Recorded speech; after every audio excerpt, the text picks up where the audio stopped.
जम्मू और कश्मीर की घाटी में दशकों से जारी आतंकवाद और हिंसा का सबसे बड़ा असर आम नागरिकों और सुरक्षाकर्मियों पर पड़ा है। चाहे वो आतंकी हमले हों, गोलीबारी, विस्फोट या पलायन, इन सभी घटनाओं का शिकार आम लोग हुए हैं। आतंकवाद ने हजारों परिवारों को उजाड़ा है और लाखों जिंदगियां दर्द और असुरक्षा के साए में जीने को मजबूर किया है।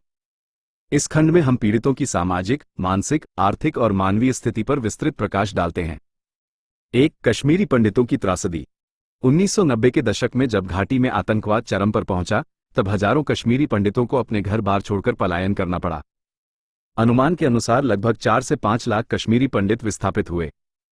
ये लोग वर्षों तक जम्मू, दिल्ली और अन्य शहरों में रिफ्यूजी कैंपों में अस्थायी जीवन जीने को मजबूर रहे। उन्हें आर्थिक कठिनाइयां, बेरोजगारी, शिक्षा और स्वास्थ्य सेवाओं की कमी जैसी कई परेशानियों का सामना करना पड़ा। सांस्कृतिक रूप से भी वे अपने मूल स्थान, परंपराओं और सामाजिक जीवन से कट गए। 2, आम नागरिकों की मानसिक स्थिति। लगातार हिंसा, कर्फ्यू, सेना की कार्रवाई और आतंकी गतिविधियों ने घाटी के आम नागरिकों को मानसिक रूप से बेहद कमजोर बना दिया है। बच्चों और युवाओं में PTSD, post traumatic stress disorder, जैसे मानसिक रोग देखने को मिले हैं। स्कूल कॉलेज लंबे समय तक बंद रहे, जिससे एक पूरी पीढ़ी की शिक्षा बाधित हुई। आए दिन की गोलीबारी और धमाकों ने लोगों में निरंतर भय और तनाव का माहौल बना दिया। 3, सुरक्षाकर्मियों और उनके परिवारों का जीवन।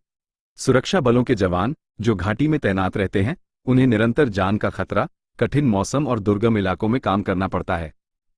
आतंकी हमलों में हजारों जवान शहीद हो चुके हैं, जिनके परिवारों को अक्सर सामाजिक और आर्थिक कठिनाइयों का सामना करना पड़ता है। कई जवानों के बच्चे और परिवार सालों तक मानसिक सदमे में रहते हैं। सरकार द्वारा मुआवजा, नौकरी और सहायता दी जाती है, लेकिन वो पूरी तरह उनकी क्षति की भरपाई नहीं कर सकती। 4, महिलाओं और बच्चों की स्थिति। आतंकवाद और हिंसा से महिलाओं और बच्चों पर दोहरा असर पड़ा है। कई महिलाएं अपने पति या बेटों को खो चुकी हैं, जिससे उन्हें परिवार पालने की जिम्मेदारी अकेले उठानी पड़ी। आतंकवाद की वजह से बलात्कार, अपहरण और शारीरिक उत्पीड़न की घटनाएं भी सामने आई हैं, जिन पर बात करना अक्सर वर्जित माना जाता है। अनाथ हो चुके बच्चों का भविष्य अधर में लटक गया है और कई बच्चे अपराध या कट्टरपंथ की ओर भी चले गए। 5, मानवीय सहायता और सरकार की पहल। सरकार और कई स्वयंसेवी संस्थाओं ने पीड़ितों की मदद के लिए विभिन्न योजनाएं शुरू की हैं। पुनर्वास पैकेज, आर्थिक सहायता, शिक्षा और नौकरी योजनाएं चलाई गई हैं। रिफ्यूजी कैंपों में स्वास्थ्य सेवाएं, राशन और सुरक्षा देने की कोशिश की गई। गो और मानवाधिकार संस्थाएं पीड़ितों के लिए काउंसलिंग, स्कॉलरशिप और पुनर्वास कार्यक्रम चला रही हैं। फिर भी पीड़ितों को जो मानसिक, सामाजिक और भावनात्मक क्षति हुई है, उसकी भरपाई केवल आर्थिक सहायता से नहीं की जा सकती।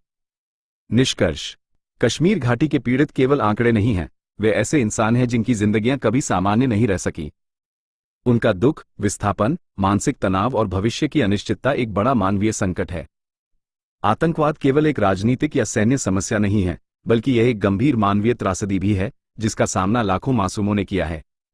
सच्ची शांति तभी संभव है जब पीड़ितों के जख्मों पर मरहम लगाया जाए, न केवल सरकार की योजनाओं से, बल्कि समाज की सहानुभूति, समझ और सामूहिक प्रयासों से भी। और इसी प्रकार का वीडियो देखने के लिए वीडियो को लाइक, कमेंट, शेयर और चैनल द फैक्ट रेस को सब्सक्राइब जरूर कर दीजिए। जय हिंद।